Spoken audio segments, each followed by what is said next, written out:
Our next question goes to Monalisa Johnson. As a mother with a child incarcerated, how did you deal with the guilt and shame that we know most of society, consciously and unconsciously, may have placed on your situation? I understand it was your best kept secret for some time, but can you share with us how you were able to manage the shame that might have came from that?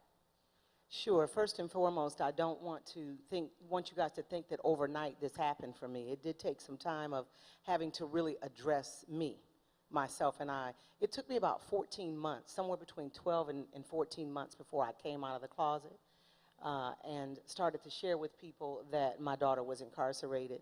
Mainly because, and I want to say a few things transparently because this is my family here, and I know a lot of you for the last almost 20 years. That I've been a part of Women of Excellence. The judgment that I felt came right from my family, right here. It wasn't from friends from the outside world or even co-workers or people who really didn't know me as far as associates. It was from my own church family, my own people that I trusted and that I thought could handle the truth.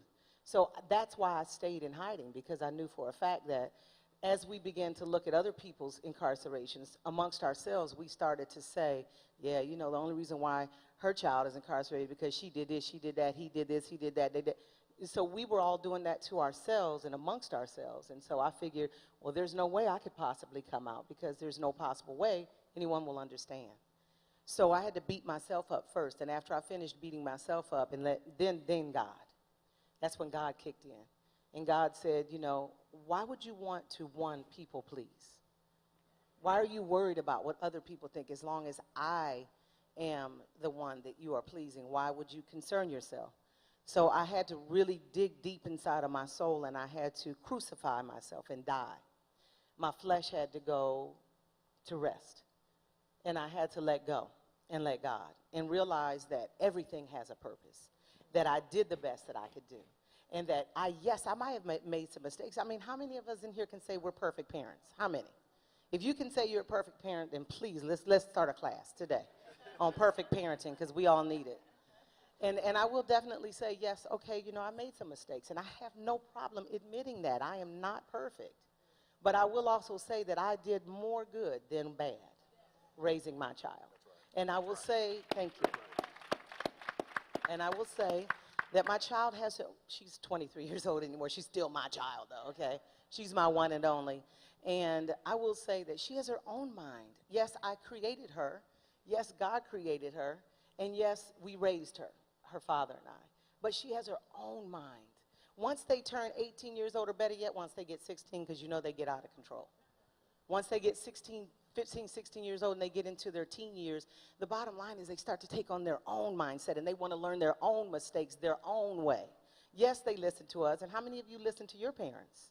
Some of us learned the hard way. Pastor D is always, she's like my spiritual mother. She's always having to teach me. I'm still learning to this day. She's still reprimanding me. And I am going to be 40 plus years old. She's still doing that for me today, so don't tell me that parenting ever ends. These kids make their own decisions, and when she did what she did, she made her own decision, and that's how I got over the shame and guilt. I came to the conclusion that, one, I did not make that decision, and I did not create that action. It was her that did that. Do I judge her? No. She's my flesh, my blood. Of course I'm not going to do that. I'm going to still love her. I'm still going to give her yet another chance, just like God gives me. And you. And that's how I got over the shame and guilt.